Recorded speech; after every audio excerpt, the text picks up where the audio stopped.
እንደቆምን ለእግዚአብሔር ቃል ክብር እግዚአብሔርን ቃል ሁለተኛ ጢሞቴዎስ ምዕራፍ 2 ቁጥር 16 ላይ እናወጣና እናነባለን። ሁለተኛ ጢሞቴዎስ ምዕራፍ 2 ቁጥር 16 በጌታ በኢየሱስ ስም አነባለሁ። እንደዚህ ይላል፣ እግዚአብሔርን ከማያስከብር ከንቱ ልፍለፋ ራቅ። አዲሱ መደበኛ ትርጉም ነው። እኔ በዚህ ነገር የተጠመዱ ሰዎች ከእግዚአብሔር እየራቁ ይሄዳሉና ትምህርታቸው እንደማይሽር ቁስል ይሰራጫል። በፊቱ መደበኛ ትርጉም ላይ የሚለው ንግግራቸው እንደ ጭንቁር ነው ይላል። አሁን ያነበብነው ክፍል ሁለተኛ ጢሞቴዎስ ምዕራፍ 2 ከ16-17 ያለው ላይ ጭንቁር ይላል። ጭንቁር መደበኛ ትርጉም ላይ ጭንቁር ማለት ጋንግሪን ማለት ነው። ማይድን ቁስል ይለዋል። አዲሱ መደበኛ ትርጉም ላይ ውጭ ያለ ማይድን ቁስል ከጊዜ በኋላ የተወሰነ ጊዜ ቆይቶ ሊድን ይችላል። ጋንግሪን ከሆነ የውስጥ ከሆነ ግን በጣም አደጋው የከፋ ነው። እስከ መቆረጥ አካል እስከ ማስቆረጥ የሚደርስ ነውና ጋንግሪን ነው፣ ጭንቁር ነው። ክፉ ንግግር፣ እግዚአብሔር የማይወደው ልፍለፋ፣ ከንቱ የሆነ ንግግር፣ እግዚአብሔር የማይከብርበት የትኛውም ነገር ስፔሻሊ ንግግራችን። ይሄ አራተኛ ሳምንታችን ነው ስለ ንግግር ስናወራ። እግዚአብሔር ደግሞ ብዙ እየተናገረናል። ቃሉን በአፍና በልብህ ቀርቦልሃል ታደርገው ዘንድ፣ ቃሉን ትናገረው ዘንድ፣ የአፍ ቃል የልብህ ሐሳብ የተመሳሰለ ይሆን ዘንድ ቃሉን በአፍና በልብህ አቅርቦልሃል ብሎ ነግሮናል። እግዚአብሔር የሰጠን መንፈስ ደግሞ የኃይልና የፍቅር ራስን የመግዛት መንፈስ ነው ብለናል።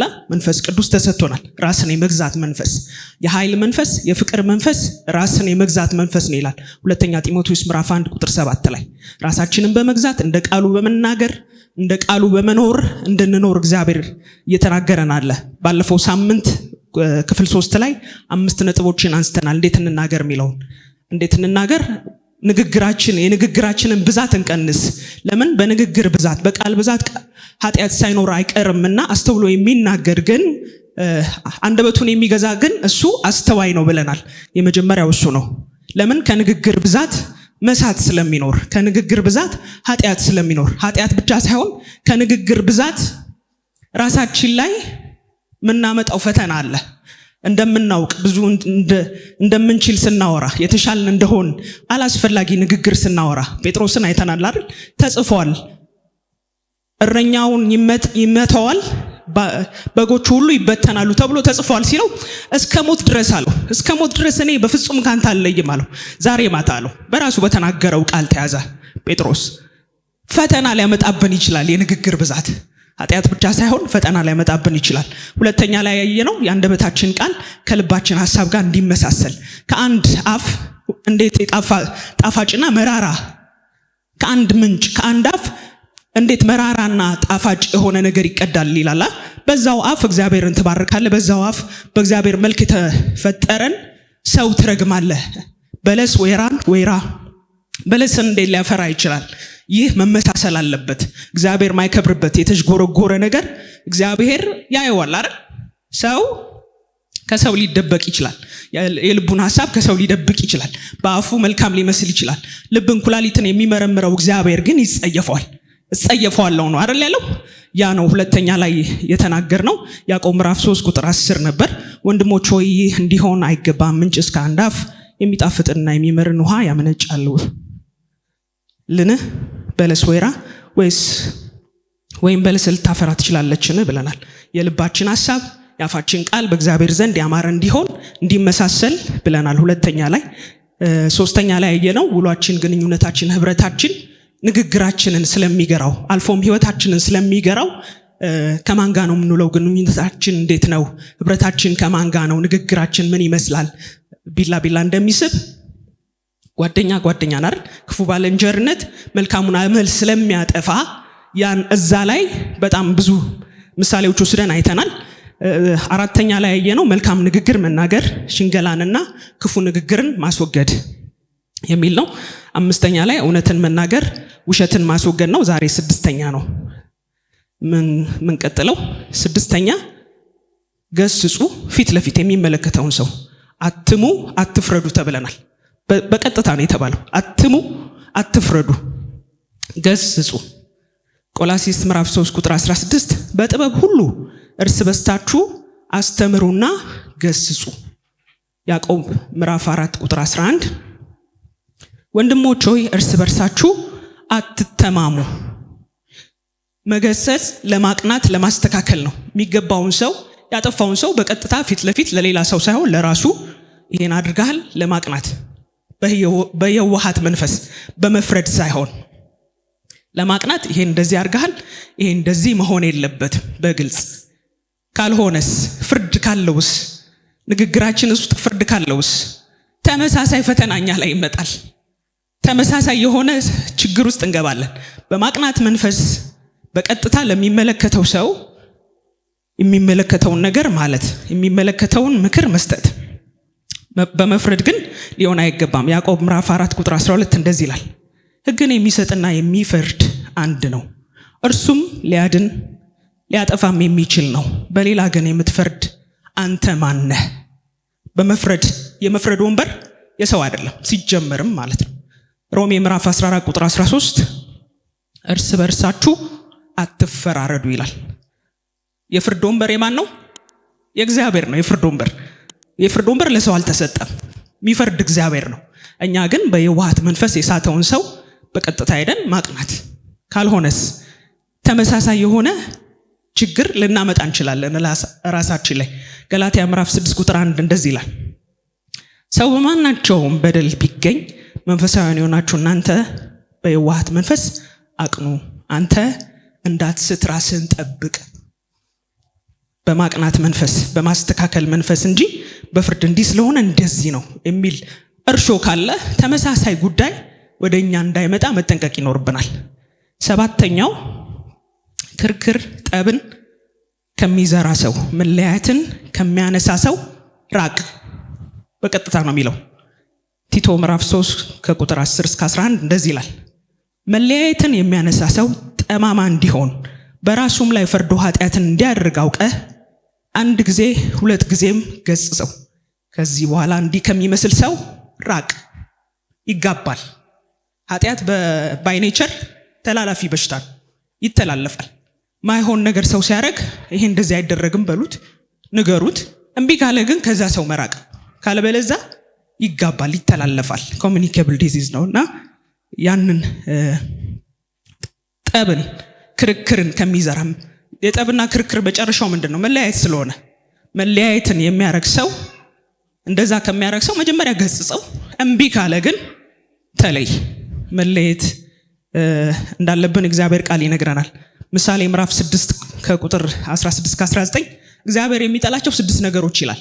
6 ነገሮች፣ 7ኛው ነፍሱ አጥብቃ ትጸየፈዋለች ይላል። 6 ነገሮች አሉ፣ 7ኛውን ትጸየፈዋለች።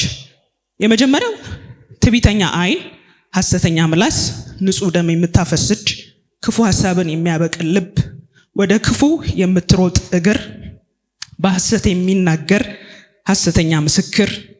7ኛው በጣም የምትጸየፈው ነፍሱ እግዚአብሔር የሚጸየፈው በወንድማማች መካከል ጠብን የሚዘራ ቅድም ብለናል። መለያየትን የሚዘራው ገስጸው፣ ካልሆነ ራቀው፣ ተለየው። እንዲህ ከሚመስል ሰው ራቅ ነው የሚለው። እነዚህ 7ቱ ከጠቀስናቸው መካከል 4ቱ በንግግር ናቸው። በንግግር የሚመጡ ናቸው። ንግግር ያላቸው ናቸው። ሐሰተኛ ምላስ ንግግር ነው። ሐሰተኛ ምስክር ንግግር ነው። በተዘዋዋሪም ቢሆን ክፉ ሐሳብን የሚያበቅል ልብ አይደል? ሰው ከልቡ ክፉ መዝገብ ክፉ ነገር ይናገራል ብለናል።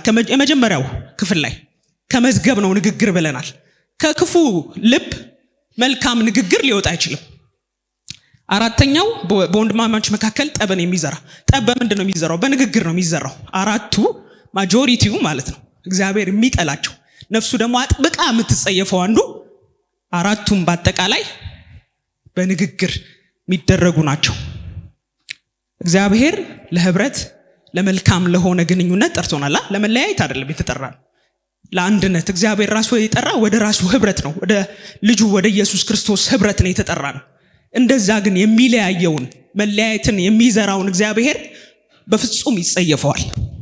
ስለዚህ እርስ በርሳችን እንደሚገባ ልንነጋገር ይገባል። ጠብ ከመዝራት ጠብን ከሚዘራ ሰው ራሳችንን ማራቅ። የተፈጠረ ነገር እንኳን ቢኖር ነገሩን ለማስተካከል መሞከር እንጂ መለያየትን ከሚያመጣ ነገር መራቅ አለብን። ነፋስን ዘርተው አውሎ ነፋስን ያጭዳሉ ነው ማለት የሚለው። ነፋስ ንግግር ነው እኮ፣ አሉባልታ ነው። ምናልባት ነፋስ ትንሽ እንደዚህ የሚያነቃንቅ ሊሆን ይችላል። አውሎ ነፋስስ ሃሪኬን፣ ይሄ ስቶርም ነው። ከባድ ንቅል አድርጎ የት እንደነበር ያ ሰው መታሰቢያ እስኪያጣ የሚነቅለው ነው። እሱ ነፋስ ነው የዘራው። ምናልባት ሰው ተነቃንቆ ሊሆን ይችላል። ሰው የሆነ ነገሩ ተሰምቶት ሊሆን ይችላል። ለሱ ግን ሲያጭደው እዚህ ጋር ነበር የት ጋር ነበር የሚያስብል አውሎ ነፋስ ነው የሚያሳጭደው። ስለዚህ ምንዘራውን መጠንቀቅ አለብን። ሰው ላይ የዘራ ነው ያኛውን ነገር ተመልሶኛ ላይ ሪፍሌክት ያደርጋል። መልካም ከሆነ መልካሙ እዛ ሰው ላይ የዘራ ነው ተመልሶኛ ጋር ይመጣል። ክፉ ከሆነም እንደዛው ተዘርቶ እዛ ሰው ላይ ብቻ የሚቀር አይደለም፣ አውሎ ነፋስ ማጨድ አለ። ስለዚህ ያንን መጠንቀቅ ይኖርብናል። ክፋት፣ ጥል፣ መለያየት ደግሞ የምንድን ነው? ገላትያ ላይ ተጠቅሷል። የስጋ ስራ ተብሎ ነው የተጠቀሰው። ይሄ የአሮጌው ሰው መዝገብ ነው። የአሮጌው መዝገብ ደግሞ ዘግተን ወደ አሮጌው፣ ለምን የክርስቶስ ኢየሱስ የሆኑት ስጋን ከመሻቱ ከክፉ መሻቱና ምኞቱ ጋር ሰቅለውታል ነው የሚለው። እያወረድን እዚህ ህብረት ውስጥ ያለን ግንኙነት ውስጥ እነዚህ ነገሮች እንዲገለጡ አይገባም፣ የስጋ ስራ ስለሆኑ ማለት ነው። 8ኛ የበረከት ቃል እንድንናገር የእግዚአብሔር ቃል ይነግረናል። እግዚአብሔር ቃል የበረከት ቃል እንድንናገር፣ የእርግማንን የስድብን ንግግር እንድናስወግድ ይነግረናል። 1ኛ ጴጥሮስ ምዕራፍ 3 ከ9 እስከ 10 ክፉን በክፉ ፈንታ ወይም ስድብን በስድብ ፈንታ አትመልሱ፣ በዚህ ፈንታ ባርኩ እንጂ በረከትን ልትወርሱ ለዚህ ተጠርታችኋል ይላል። ስድብ፣ ክፉ ነገር የኛ መዝገብ ውስጥ ያለ አይደለም። አሮጌው መዝገብ ውስጥ ያለ ነው። አዲሱ መዝገብ ውስጥ ያለ አይደለም። እኛ ለበረከት የተጠራነን፣ በረከትን ልንወርስ የተጠራነን። ቆሞ ሊሰድባችሁ ይችላል። ስድብን በስድብ ፈንታ፣ ክፋትን በክፋት እንዳትመልሱ፣ በዚህ ፈንታ ባርኩ። መባረክ እንኳን ባንችል ባለፈው ባየነው ኃጢአተኛ በተቃወመኝ ጊዜ አለ አይደል፣ ለአንደበቴ መጠበቅ ያረኩና አለፍኩት ይላል መዝሙር ላይ። ለአንደበቴ መጠበቅ ያረኩ አልተናገርኩትም፣ በተናገሬ ልክ አልወረድኩም፣ በስድብ ልክ በክፋት ልክ አልወረድኩም፣ ትቼው ሄድኩ። መባረክ እንኳን ባንችል፣ የሰደበን መባረክ እንኳን ባንችል፣ ክፉ ያረገብንን የመጀመሪያው ስቴፕ ዝም ብሎ መሄድ ነው፣ አለመመለስ። አድቫንስድ የሆነው ስቴፕ መባረክ ነው። እሱን ማድረግ ካቃተን ዝም ብሎ ማለፍ፣ ትቶ ማለፍ፣ አንድ ሌቭል ላይ አይደለንም ማለት ነው። መዝሙር በባለፈው ባየነው ላይ አይተነዋል። መዝሙር 39 ቁጥር 1 በአንደበቴ እንዳልስት መንገዴን እጠብቃለሁ፣ ኃጢአተኛ በፊቴ በተቃወመኝ ጊዜ በአፌ ላይ ጠባቂ አኖራለሁ ይላል። እሱ በሳደበኝ ልክ፣ እሱ ባለኝ ልክ እንዳልወርድ መባረክ እንኳን ባልችል አልፌው ሄዳለሁ። ስለዚህ ክፉን በክፉ አትመልሱ፣ ስድብን በስድብ አትመልሱ ተብለናል። ለምን? እኛ የተጠራነው ለበረከት፣ ለመባረክ፣ ራሳችንም በሰማያዊ ስፍራ በመንፈሳዊ በረከት ሁሉ ከክርስቶስ ጋር የተባረክን ሰዎች ነን። ከዛ ግን ናውረድ ላናግርህ የሚለው አይደል? እንደዛ ብሎት ነበር አይደል? ናና ውረድ ላናግርህ ብሎት ነበርኩ። አይ ኖ እኔ ስራ ላይ ነኝ አለ። አልወርድም ብሎ ጸጥ ብሎ ማለፍ። እንደዛ እንዲሆንልን እግዚአብሔር ይፈልጋል። ከነሱ ጋር እንዳንመላለስ፣ ወርደን እንዳንገኝ። 9ኛ የምስጋና ቃል መናገር፣ ማጉረምረምን ማስወገድ። እኛ መጀመሪያም የተጠራ ነው ከጨለማ ወደሚደነቅ ብርሃን የጠራንን የሱን በጎነት እንድንናገር ነው። ስለሱ ልናመሰግን ነው። ስለሱ ክብር ልናወራ ነው። ስለሱ ደግነት ልናወራ ነው። የተጠራ ነው። መጠራት ለምስጋና ነው የተጠራ ነው፣ ማይገባንን ወራሽ ስላደረገን። ስለዚህ ምስጋና ከዳነ ሰው ይጠበቅበታል። በየትኛውም ሲቹዌሽን ውስጥ፣ በየትኛውም ሁኔታ ውስጥ ልናልፍ እንችላለን። ምስጋና ከማመስገን ግን ምክንያት የምናመካኘው የለንም። እግዚአብሔር ሁሌም በምናልፍበት በየትኛው ጎዳና ምስጋና ከኛ ይጠብቃል። ምስጋና ከኛ ብቻ አይደለም፣ ከአሕዛብ ይጠበቃል። አሕዛብ ራሱ ኤግዚስት ያደረጉት በዚህ ምድር ያሉት ከማን የተነሳ ነው? ከእግዚአብሔር የተነሳ ነው። መዝሙር 66 ቁጥር 8 እንደዚህ ይላል፣ አሕዛብ ሆይ አምላካችንን ባርኩ፣ የምስጋናውን ቃል የምስጋናውንም ድምፅ አሰሙ ይላል። ከአሕዛብ ብቻ አይደለም፣ የሰማይ ሰራዊት፣ መላእክት፣ ግዑዛን ሁሉ ያመልኩታል። በባህር ያለ ከባህር ውስጥ ያለ ሁሉ እግዚአብሔርን ያመልከዋል። ፍጥረት ሁሉ ነው የሚያመልከው እግዚአብሔርን። እኛ ደግሞ ብዙ የተደረገልን ነን። የምስጋና ቃል ሁሌም ከአንደበታችን ይጠበቃል። መዝሙር 148 ከ1 እስከ 4 እንደዚህ ይላል። ሃሌሉያ፣ እግዚአብሔርን ከሰማያት አመስግኑት፣ በአርያም አመስግኑት፣ መላእክቱ ሁሉ አመስግኑት፣ ሰራዊቱ ሁሉ አመስግኑት፣ ፀሐይና ጨረቃ አመስግኑት። በሰማይ ያሉ ናቸው እነዚህ የሰማይ ሰራዊት። ከመላእክት ውጪ ሌሎች አሉ፣ አራቱ እንስሶች፣ 24ቱ ሽማግሌዎች፣ ሌሎችም አሉ። የሰማይ ሰራዊት ለብቻቸው መላእክቱን አመስግኑት ይላቸዋል። ደግሞ ሌላ እነ ፀሐይ እነ ጨረቃን አመስግኑት በሰማይ ያሉትን። ቁጥር 7 ላይ ደግሞ በምድር ያሉትን እንደዚህ ይላል፣ እግዚአብሔርን ከምድር አመስግኑት፣ እሳትና በረዶ አመዳይና ውርጭ ቃሉን የሚያደርግ አውሎ ንፋስ የእግዚአብሔርን ቃል የሚያደርግ ነው። የእግዚአብሔርን ቃል የምታደርግ አንተ አውሎ ንፋስ፣ አመዳይ፣ እናንተ ሁሉ ከምድር ደግሞ አመስግኑት። ተራሮች፣ ኮረብቶች ሁሉ፣ ዛፎች፣ አራዊት፣ እንስሳት ሁሉ አመስግኑት። የምድር እንስሳት፣ አራዊት፣ ፍጥረታት፣ ሕያው ግዑዙ ሁሉ ያመሰግነዋል። ቁጥር 13 እንደዚህ ይላል፣ ስሙ ብቻውን ከፍ ከፍ ብሏልና ምስጋናውን በሰማይና በምድር ላይ ነው። ሃሌሉያ፣ ይመሰገናል እግዚአብሔር። በየትኛውም እንትን ውስጥ በየትኛውም ሲቹዌሽን ውስጥ ልናልፍ እንችላለን። ሁኔታው የሚያስመሰግን ላይሆን ይችላል፣ እንደ ሰው ከባድ ሊሆን ይችላል። ማጉረምረም ግን መፍትሄ አይደለም። ማጉረምረም ከመንገዳችን ከመልሳችን ነው የሚያርቀን። ማጉረምረም አይተናል በቀደመው ክፍል ላይ ከብዙ ነገር ያርቀናል። ከመልሳችን ከጸሎታችን መልስ ያርቀናል። ስናመሰግንስ እግዚአብሔር ደስ ይለዋል። በየትኛውም ሁኔታ ውስጥ እግዚአብሔር ከኛ ምስጋና ይጠብቃል። ራእይ ምዕራፍ 5 ቁጥር 13 እንደዚህ ይላል፣ በሰማይና በምድር ከምድርም በታች በባህርም ላይ ያለ ፍጥረት ሁሉ በእርሱም ውስጥ ያለ ሁሉ በረከትና ክብር ምስጋናም ኃይልም ከዘላለም እስከ ዘላለም በዙፋኑ ላይ ለተቀመጠው ለበጉ ይሁን ሲሉ ሰማው። ሃሌሉያ፣ ይመሰገናል እግዚአብሔር። እነሱ ስለኛ እኮ ያመሰግናሉ። ታርደሃልና ከነገድ ከቋንቋ፣ እኛንን እኮ የተዋጀ ነው። እነሱ ነገድ ቋንቋ የላቸውም። ህዝብን ከነገድ ከቋንቋ ዋጅተ ለራስህ አርገሃል። ኃይል፣ ባለጠግነት፣ ክብር፣ ምስጋና ልትቀበል ይገባሃል ይሉታል። ይገባዋል። ሃሌሉያ። በየትኛውም ሲቹዌሽን ውስጥ እግዚአብሔር ከአንደበታችን ምስጋናን ይፈልጋል። ስናመሰግን ደግሞ ምን ይሆናል? እግዚአብሔር ይከብራል። ምስጋናን የሚሰዋ እሱ ያከብረኛል። ጠላት ደግሞ ይዋረዳል። በቃ አለቀላት፣ አሁን አጉረመረመች ብሎ ሲጠብቅ በዛ ሲቹዌሽን ውስጥ ስናመሰግን ጠላት ያፍራል፣ እግዚአብሔር ደግሞ ይከብራል።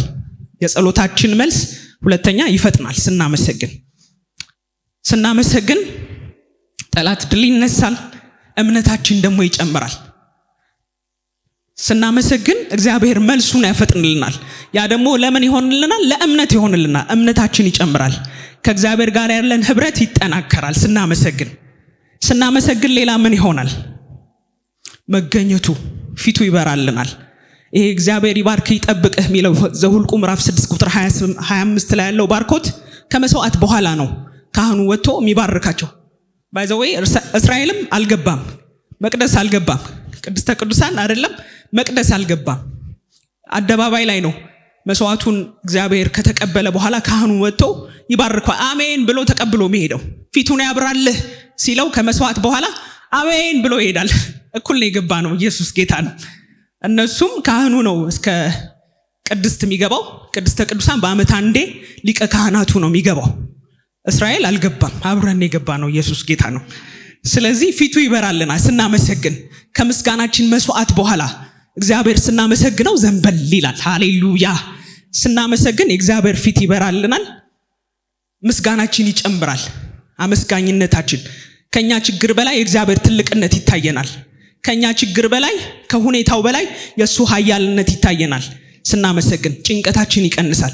ስናጉረመርምስ አለው ድባብ፣ እሱም ደግሞ አለው ያንን ድባብ የሚፈጥር ክፉ። ስለዚህ ከክርስቲያን ሁሌም ምስጋና የምስጋና ቃል ይጠበቃል።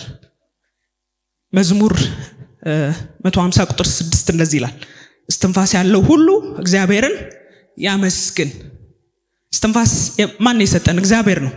በቃ ለማመስገን እስትንፋስ በቂ ነው እያለን ነው።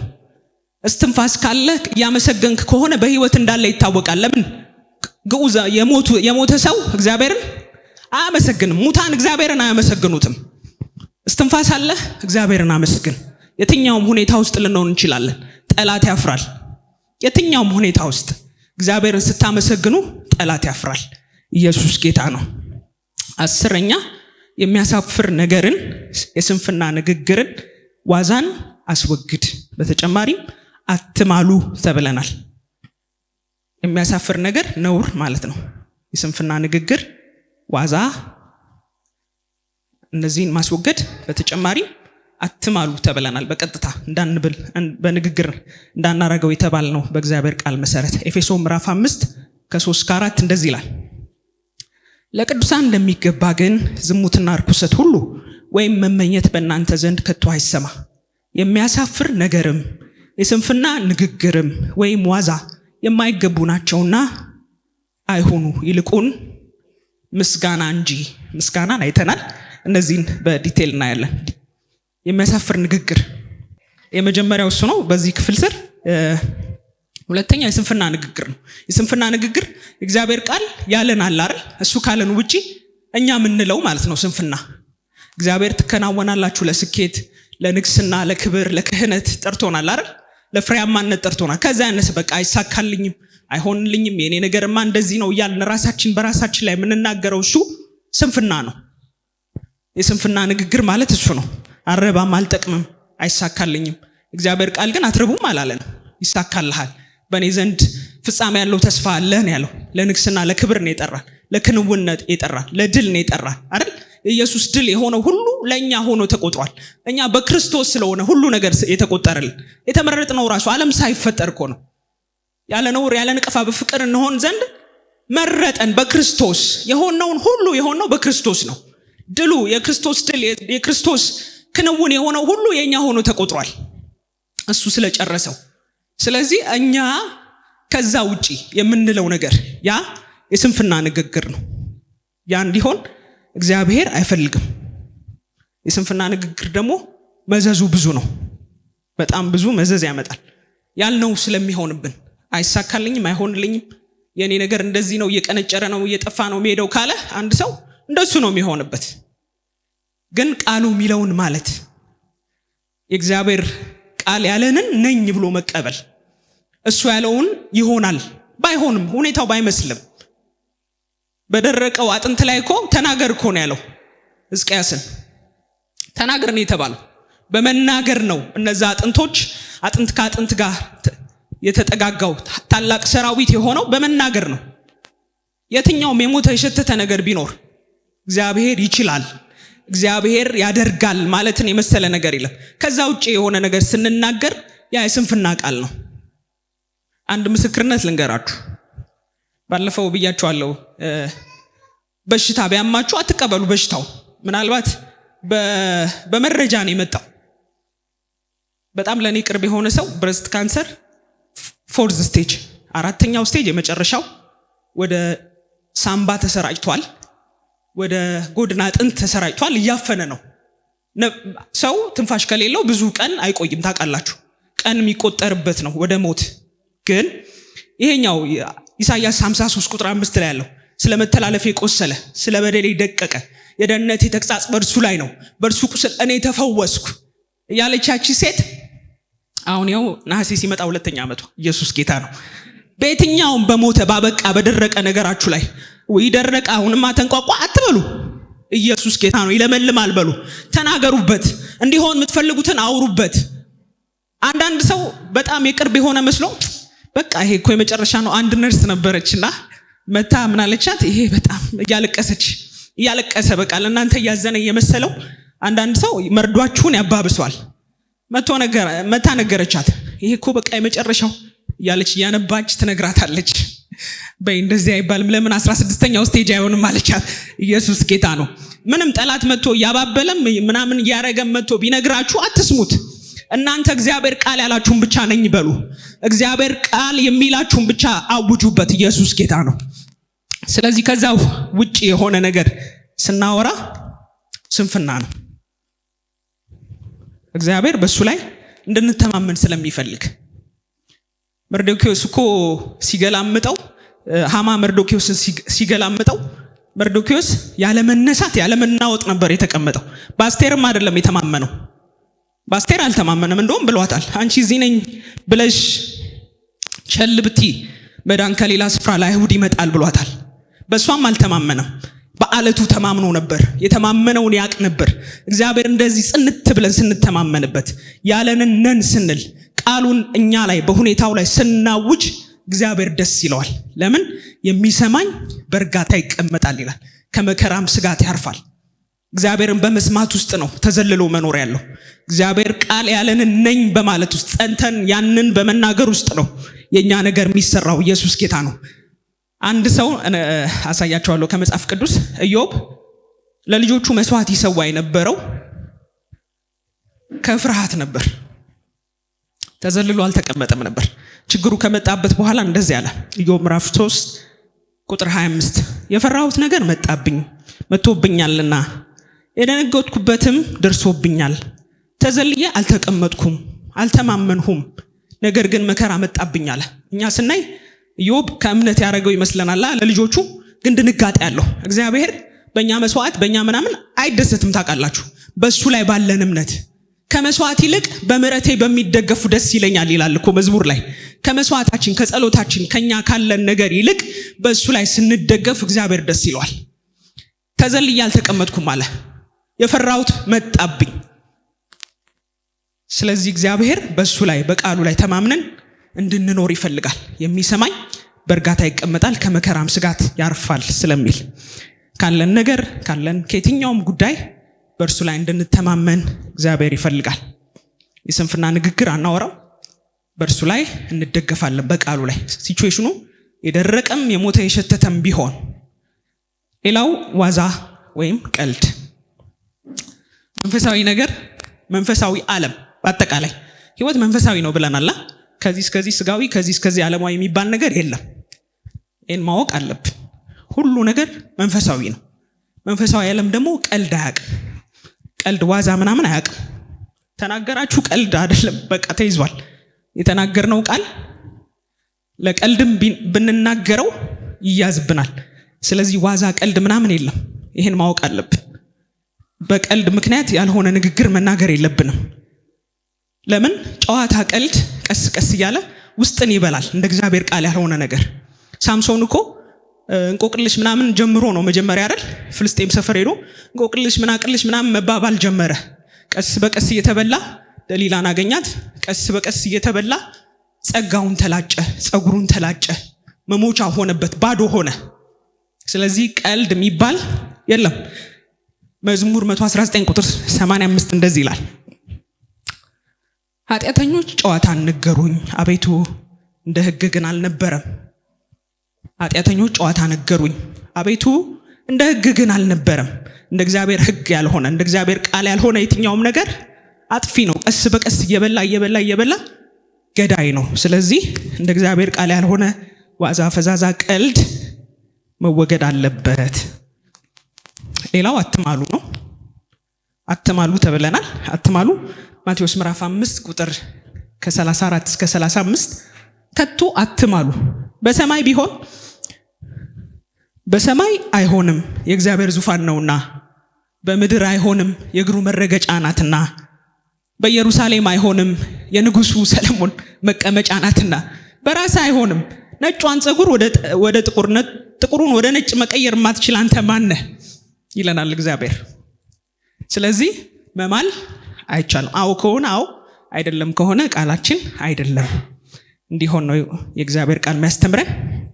11ኛና የመጨረሻው በጨው እንደተቀመመ በጸጋ ይሁን።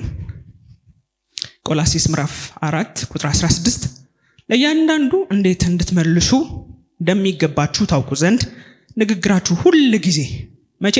ሁል ጊዜ በጨው እንደተቀመመ በጸጋ ይሁን። እንደመጣላችሁ አታውሩ ማለቱ ነው። እንደመጣላችሁ አትናገሩ። እንደመጣ ማውራት አይተናል መጀመሪያዎቹ ክፍሎች ላይ።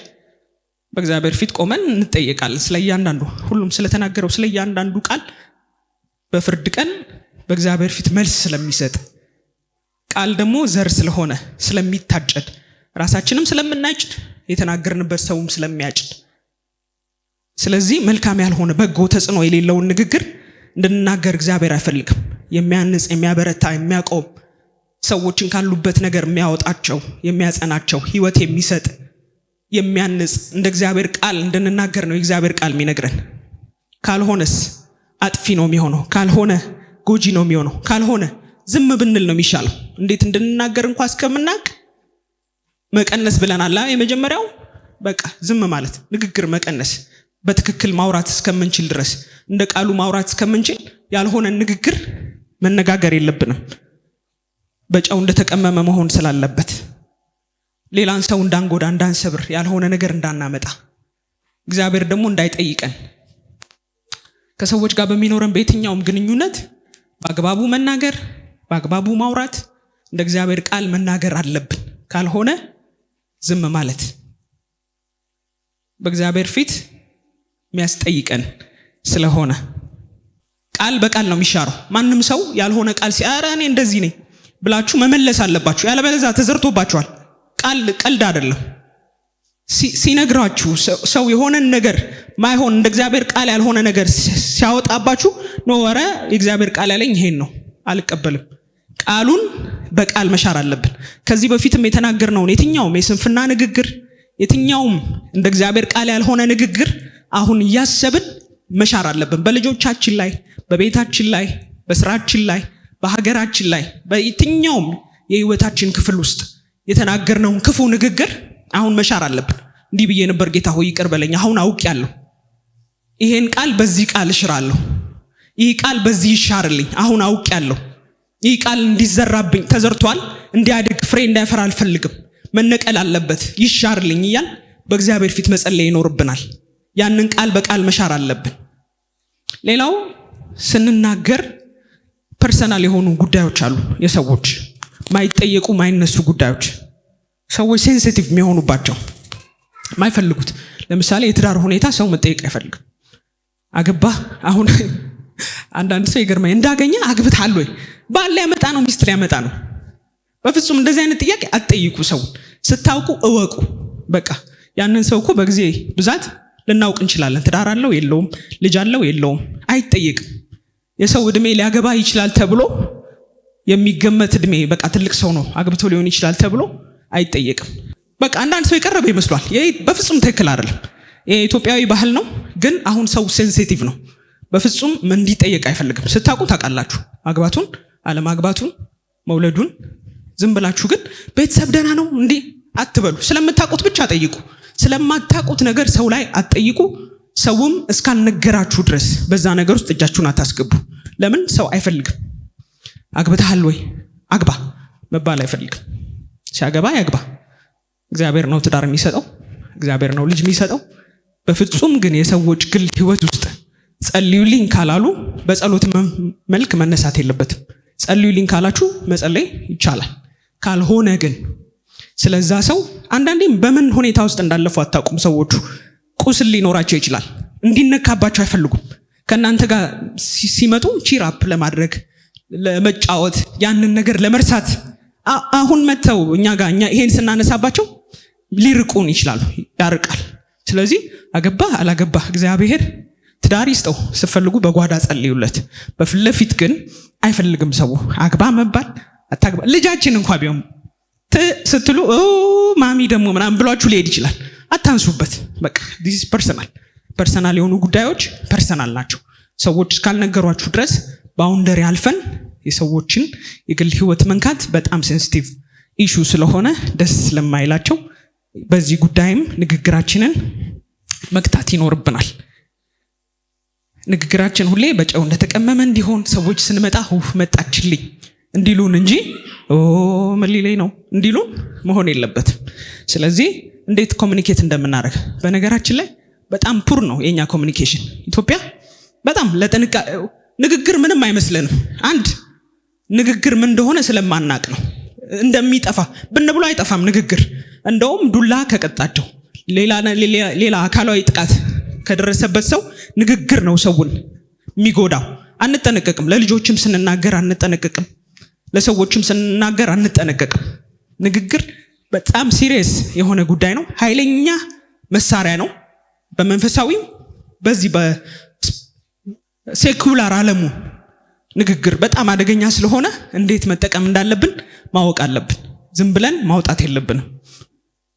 እንዴት እንደምንናገር እርስ በርሳችን ከተረትና ምሳሌዎቻችን ራሱ በጣም እንትን ናቸው። በሰው ድካም አልፎ ነው። አሁን የቆጡን አውርድ ብላ የብብቷን ጣለች። ሴትዮዋ እንዝላል እንደሆነች አሳይቶ ነው። አንድ ያገኘው ተረት ድር ቢያብር አንበሳ ያስር ብቻ ነው። ፖዚቲቭ የሆነ ሚኒንግ እና እንትን ያለው ማለት ነው። ሁሉም እንደዚህ ሰርገኛ መጣ በርበሬ ቀንጥሱ ምናምን የሆነን ሰው ሳይነቀፍ ፖዚቲቭ ነገር አያወራም። በትክክለኛው እኮ ኢቭን ካውንስል ስናረግ የሰውየውን ጥሩ ጎን አጉልተን ኪስ ኤንድ ሂት ይባላል። ሰውየውን በጣም አንተ እኮ ብለህ ጠጋ ሲል ላስ ታረጋዋል። አቅርበ ነው። በራቀበት ለሰውየው የነቀፍከው እንዴት ታስጠጋዋል? ከነቀፍከው እኮ አይጠጋም። ሲጀምር ንግግራችን፣ አባባላችን፣ ተረትና ምሳሌዎቻችን ፈትሹ እንዳለ በጣም እንትን ናቸው። የፈረንጅ you are aging like a fine wine ሲያምርባችሁ ደስ ይላችኋል። በቃ ዋይን ሲቆይ በቃ እየጣፈጠ እየተወደደ ዋጋው እየጨመረ ነው የሚሄደው። የኛ ሳድሮ ቃሪያ በቃ የሚያኮስስ ሲያምርባችሁ ሰውም ደስ አይለውም። ባይ ዘ ወይ ሰው ደስ አይለውም ከንግግራችን። እኔ ሲያምርባችሁ በጣም እኔ በእውነት ነው የምላችሁ ሰው ማላቀው ሰው ሻይን ሲያደርግ ደስ ይለኛል። ለምን እኔ ጋር ይገባል። የዛ ሰው ነገር ወደ እኔ ይመጣል። የሰው ስኬት በጣም ደስ ይለኛል። እንደዛ ነው መሆን ያለባችሁ። የሰው ስኬት ደስ ሲላችሁ ያ ነገር ወደ ይመጣል በቃ ወደ እናንተ። የተረትና ምሳሌዎቻችን የተመታ ንግግራችን እንደዛው። በፍጹም ማይሆን ነገር እንዳንናገር። ሰው ስታዩት ካላማረበት አማረበት አትበሉ። የሽንገላ ነው። እሺ ጥሩም ነገር ቢሆን የውሸታችሁን አትናገሩ ያልመሰላችሁ። ትክክለኛውን ነገር ግን ንገሩት። ቀና እንዲል ግን አርጉት። ሰው ደስ እንዲለው ግን አርጉ። ሰው ቀና ሲል ምንድነው እንደ እንትን የሚያደርግህ አትበሉ። ያርገው። አንዳንዴ በልባችን ላይ የነገሰው ነገር ገዢ ነው። እግዚአብሔር ነው፣ ጌታ ነው ልባችን ላይ አንደኛ። እሱ ከሆነ ሌላ ሊገዛን አይችልም። ወዲያው መሪውን መቀየር ነው። ኢየሱስ ጌታ ነው። ሰው መውደድ ጥሩ ነው። በዚሁ ልንገራችሁ፣ እንደ ህይወታችሁ እንደ ነፍሳችሁ የምትወዱ ሰው አለ እንጂ ህይወታችሁ የሆነ ሰው የለም። ለምን? ብቻችን ነው የተወለድነው። ኢየሱስ ጌታ ነው። ጌታ ቸር ነው። ለብቻችን ሳምባ፣ ለብቻችን ልብ፣ ለብቻችን ኩላሊት ነው የሰጠን። ለብቻችሁ ነው የምትተነፍሱት። ህይወት ካላችሁም ኢየሱስ ነው ህይወታችሁ። ህይወት ፐርሰን ነው፣ እውነት ፐርሰን ነው፣ ኢየሱስ ነው። ሰው ግን ህይወቴ እንዳትሉ፣ እንደ ህይወቴ እወድሃለሁ ልትሉ ትችላላችሁ። እንደ ህይወታችሁ ያ ሰው ሳይመጣ ተንፍሳችኋል፣ ኑራችኋል። ከዛም በኋላ ተንፍሳችኋል፣ እንተነፍሳለን። ኢየሱስ ጌታ ነው። የግድ ከሌለ ሞታለው። አሁን ልጅቷ የሆነ አይነት የመከዳትም ነገር የደረሰባት ይመስለኛል ሳያት። የፈለገ ሰው ቢከዳችሁ ሁሌም የመሪውን የልባችሁን መሪ አንደኛነቱን ለጌታ አስጡት። ህይወት የሆነው እሱ ነው። የማይጥል እሱ ነው። የማይከዳ እሱ ነው። ድንቅ መካር የሆነ እሱ ነው። ለሌላ ለሰው አትስጡት። ለራሳችሁም አትያዙ። በፕሮፌሽናችሁም አትደገፉ።